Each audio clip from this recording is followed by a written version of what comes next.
اللہ تعالیٰ کے بابرکت نام سے ابتدا ہے جو دلوں کے رازوں سے خوب واقف ہے۔ السلام علیکم دوستو، welcome on S G A stories. دوستو، واقعہ معراج ایک ایسا واقعہ اور نبی کریم صلی اللہ علیہ وآلہ وسلم کا ایک ایسا معجزہ ہے کہ جس پر عقل قدیم بھی حیران ہے اور عقل جدید بھی۔ یہ وہ معجزہ ہے جس پر عقل انسانی آج تک حیران ہے اور قیامت کی صبح تک حیران رہے گی۔ واقعہ معراج ایک ایسا معجزہ ہے جو زمانوں کی قید سے ماورا ہے۔ نبی کریم صلی اللہ علیہ وآلہ وسلم کا یہ معجزہ اس انسانی دعوے کے منہ پر زبردست تماچا ہے جو خود کو خوب ترقی یافتہ کہتا ہے، لیکن پھر بھی آج تک کوئی آپ کے قدموں کی خاک تک بھی نہیں پہنچ سکا۔ وجود بشری رکھ کے آسمانوں پہ جانا، یہ بات گریویٹیشن اور فلسفے والوں کی سمجھ میں نہیں آتی، اور وجود نوری رکھ کے آسمانوں سے زمین پر آنا، یہ بات اہل علم اور اہل عقل کی سمجھ میں نہیں آتی۔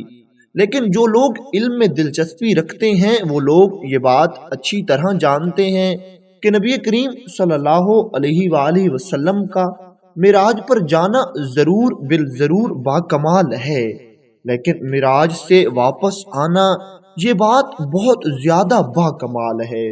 آپ سب لوگ جانتے ہیں کہ اگر پانی کے ایک گلاس کو ایک سمندر میں انڈیل دیا جائے تو کوئی انسان ایسا نہیں جو اس پانی کے گلاس کو دوبارہ سے سمندر سے نکال لے، کیونکہ پانی جیسے ہی سمندر میں داخل ہوا وہ اس میں مکس ہو گیا۔ بالکل اسی طرح جب نور مصطفیٰ صلی اللہ علیہ وآلہ وسلم اپنی اصل اور اپنی حقیقت میں ضم ہو گیا تھا تو پھر واپس آنا یہ بات بہت زیادہ باکمال ہے جو انسانی عقل میں کسی طور پر نہیں آتی۔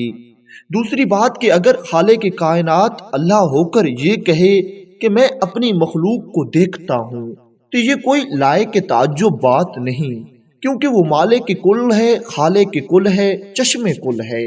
وہ ہر چیز پر نظر رکھتا ہے اور ہر چیز پر پوری قدرت رکھتا ہے۔ کمال کی بات تو یہ ہے کہ مکہ اور مدینہ کی گلیوں میں رہنے والی ایک ذات یہ کہہ دے کہ میں رات کو اللہ کو دیکھ کر آیا ہوں۔ سبحان اللہ۔ دوستو، ہم نے کوشش کی ہے کہ ہم واقعہ معراج مصطفیٰ صلی اللہ علیہ وآلہ وسلم کو پوری طرح کھول کے آپ سب لوگوں کے سامنے بیان کر دیں۔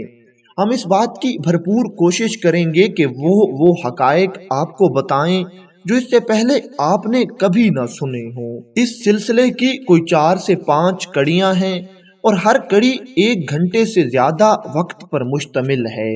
سو ہماری یہ آپ سے گزارش ہے کہ آپ کوشش کریں کہ ساری کڑیوں کو پورا سنیں اور دیکھیں تاکہ نبی کریم صلی اللہ علیہ وآلہ وسلم کی شان جہاں تک مجھ ناچیز سے ممکن ہے اپنی اوقات میں رہتے ہوئے بیان کر دوں، اور جہاں تک آپ لوگوں سے ہو سکے شان مصطفیٰ صلی اللہ علیہ وآلہ وسلم سے اپنے قلوب و اذہان کو معطر فرمائیں۔ آئیے آج کے اپنے خوبصورت عنوان کی طرف بڑھتے ہیں۔ خدائے لم یلد ولم یولد نے اپنی لاریب اور بہت ہی مقدس کتاب قرآن مجید میں واقعہ معراج کا ذکر 2 جگہوں پر فرمایا ہے۔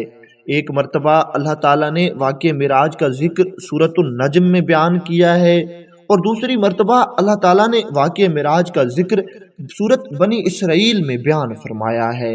چنانچہ قرآن پاک میں اللہ تعالیٰ کا ارشاد گرامی ہے، اعوذ باللہ من الشیطان الرجیم، بسم اللہ الرحمن الرحیم، سبحان الذی اسری بعبدہ لیلا من المسجد الحرام الی المسجد الاقصی الذی بارکنا حولہ لنریہ من آیاتنا انہ هو السمیع البصیر۔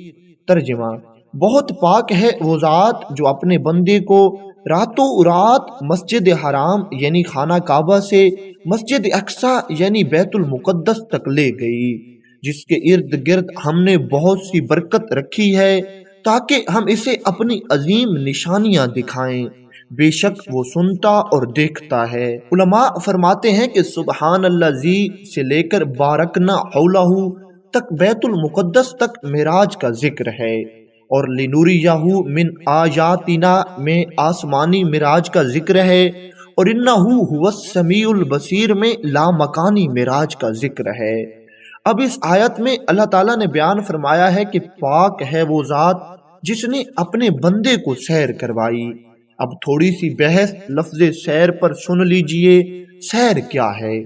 اہل لغت یہ بات اچھی طرح جانتے ہیں کہ لفظ سیر اور سفر میں بہت زیادہ فرق ہے۔ جب آپ کسی سفر پر جاتے ہیں تو آپ کی ایک منزل مقصود ہوتی ہے کہ آپ نے اس منزل تک پہنچنا ہوتا ہے۔ آپ کا وقت بھی مقرر ہوتا ہے کہ اس وقت تک ہم نے فلاں منزل تک ضرور جانا ہے۔ آپ راستے میں کسی جگہ پر نہیں ٹھہرتے بلکہ جلدی سے جلدی اپنی منزل پر پہنچنے کی کوشش کرتے ہیں، یہ سفر کہلاتا ہے۔ دوسری طرف اہل لغت کے قریب سیر اس کو کہتے ہیں جس کی کوئی منزل نہیں ہوتی، آپ یوں ہی ٹہلنے کے لیے نکلے ہوں اور راستے میں جو اچھی چیز آپ کو نظر آئے وہیں تھوڑی دیر کے لیے ٹھہر جائیں۔